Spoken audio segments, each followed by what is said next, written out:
Assalamualaikum warahmatullahi wabarakatuh. Kembali lagi bersama saya di channel Kuli Project. Di video kali ini bertemakan cerita Tanah Jawa, melanjutkan salah satu kisah Wali Songo. Untuk kali ini saya akan menceritakan Wali Songo yang bernama Sunan Gunung Jati. Sunan Gunung Jati memiliki nama asli Syarif Hidayatullah yang lahir pada 1448 Masehi dari Nyai Rara Santang dan Syarif Abdullah Umdatuddin bin Ali Nurul Alim.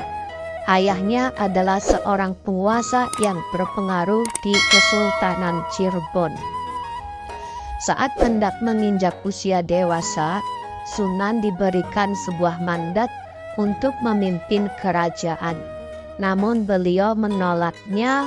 Alasan utamanya adalah karena beliau ingin menyebarkan agama Islam ke seluruh Nusantara.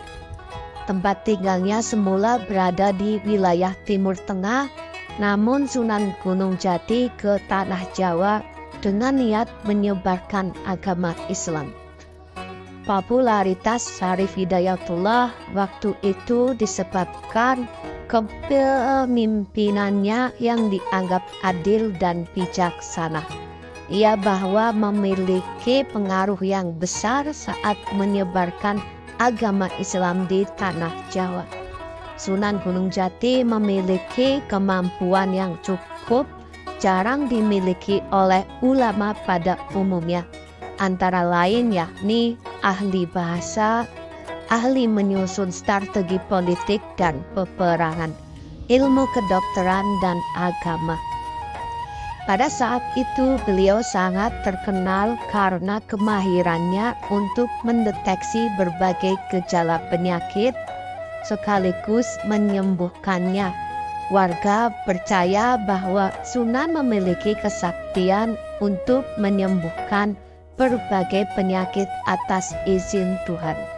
Kisah cinta Raden Syarif yang cukup populer yakni pada saat ia bertemu dengan seorang putri Kaisar Cina bernama Nyi Ong Tin Hyo.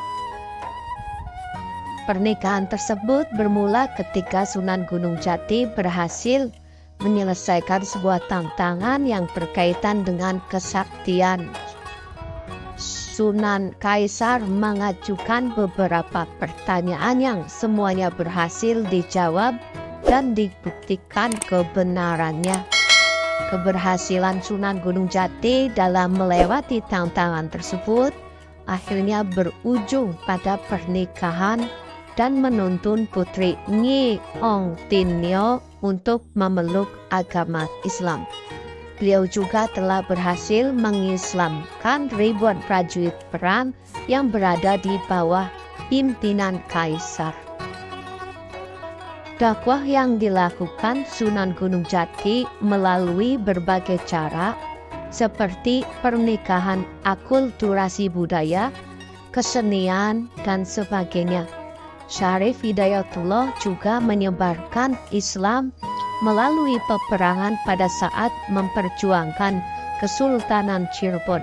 Ketangguhan yang dimiliki membuat banyak orang kagum dan mengenalnya hingga saat ini. Metode penyebaran agama Islam yang dilakukan oleh Raden Syarif dikenal cukup unik.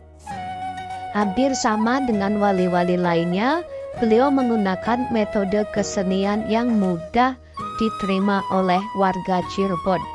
Media penyebaran Islam yang digunakannya berupa gamelan. Bagi siapa saja yang ingin melihat pertunjukan seni gamelan dari Raden Syarif, dianjurkan untuk mengucapkan syahadat terlebih dahulu. Perjuangan Syarif yang paling terkenal saat pendirian Kesultanan Banten beserta jatuhnya Sunda Kelapa. Syarif Hidayatullah mengalami perjuangan yang cukup sulit karena pada saat itu terdapat ekspansi Portugis ke wilayah Nusantara. Beliau memiliki peran besar untuk membimbing hati Unus yang akhirnya mengalami kemenangan saat mengusir Portugis di wilayah Cirebon. Kecerdasan dan kemampuannya menyusun strategi perang membuat pihak musuh mundur dalam peperangan.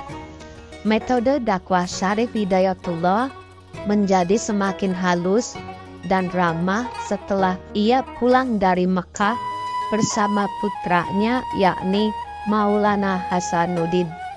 Mereka berdua membantu setiap orang di wilayah Banten untuk memeluk Islam dengan sukarela. Perjuangan Syarif Hidayatullah bersama anaknya tetap berlanjut hingga Portugis benar-benar mundur. Kemudian mereka juga berjasa atas peristiwa penyatuan Banten sehingga banyak orang yang menganggap bahwa yang menguasai Banten pada saat itu adalah Sunan Gunung Jati.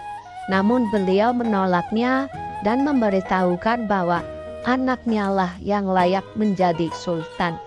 Maulana Hasanuddin pun diangkat sebagai Sultan Banten pada tahun 1552 oleh Sunan Gunung Jati. Sebagai seorang wali, Sunan Gunung Jati juga memiliki karomah yang merupakan anugerah dari Allah. Beberapa karomah Sunan Gunung Jati ialah: 1. Merubah pohon menjadi emas. 2. Memindahkan istana Hindu Pakuan ke alam gaib. 3. Dibantu bala tentara tikus. 4. Mengubah bokor yang ditaruh di perut menjadi hamil beneran. Karomah yang terakhir ini yang sangat luar biasa. Kejadian ini dimulai dari kemahsyuran nama Sunan Gunung Jati yang membuat beliau diundang oleh raja di Cina untuk menguji kesaktiannya. Beliau diuji dengan menebak beberapa gadis yang sedang hamil dan gadis yang didandani seperti orang hamil. Dan salah satunya adalah putri raja sendiri, yaitu Putri Ong Tin Nio. Putri tersebut diberi bokor di perutnya agar terlihat gendut, dan ketika ditutup dengan bajunya akan terlihat hamil. Dan akhirnya waktu pengujian Sang Sunan tiba, Sang Sunan menunjuk kalau Sang Putri Ong Tin Nio lah yang sedang hamil. Melihat kejadian ini, Sang Raja dan seluruh penghuni istana tertawa keras dan mengejek Sang Sunan. Namun Sang Sunan tetap meyakinkan kalau Putri Ong Tin Nio benar-benar hamil. Karena semua tidak percaya, maka akhirnya Sang Sunan meminta izin untuk pulang ke Cirebon. Setelah Sunan pergi dan Putri Ong Tin Nio masuk ke kamarnya bersama dayang-dayangnya, dan ketika mau membuka bokor di perutnya sang putri dan para dayang terkejut, bokor di perut sang putri menghilang dan perut sang putri benar-benar gendut alias hamil. Hal ini membuat ia menangis dan sedih, maka ia meminta izin untuk menyusul Sang Sunan ke tanah Jawa.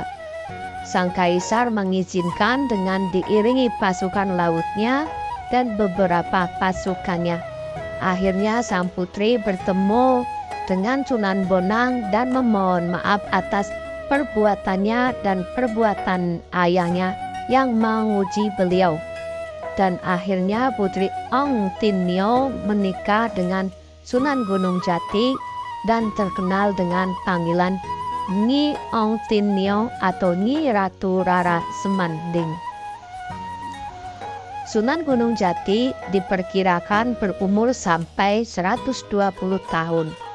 Beliau diperkirakan wafat di pertengahan abad 15 sekitar tahun 1568 Masehi.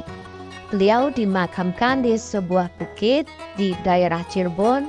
Bukit itu bernama Bukit Sembung yang khusus didirikan di pinggir kota Cirebon Makam Sunan Gunung Jati berada di kompleks pemakaman seluas 5 hektar. Di Gunung Sembung terdapat kurang lebih 500 makam. Di lokasi ini terdapat juga makam istri Sunan Gunung Jati, yaitu Putri Ong Tinio atau Nyi Ratu Rara Semanding. Makam Sunan Gunung Jati selalu ramai dikunjungi oleh para peziarah. Mereka berdatangan dari berbagai wilayah di Cirebon, Jawa Barat, atau daerah Jawa lainnya. Khusus pada malam Jumat Kliwon, suasana makam akan sangat ramai dengan para peziarah. Pada bulan Maulid, pusaka-pusaka keraton akan diarak dari keraton melalui alun-alun pada perayaan Panjang Cimat. Komplek makam Sunan Gunung Jati terdapat 2 area bukit, yaitu Bukit Sembung dan Bukit Gunung Jati yang hanya berjarak ratusan meter. Demikianlah cerita tanah Jawa salah satu Wali Songo yang bernama Sunan Gunung Jati. Semoga bermanfaat buat teman-teman yang mendengarkan atau melihat video ini. Jangan lupa subscribe, like, komen, dan share. Wassalamualaikum warahmatullahi wabarakatuh.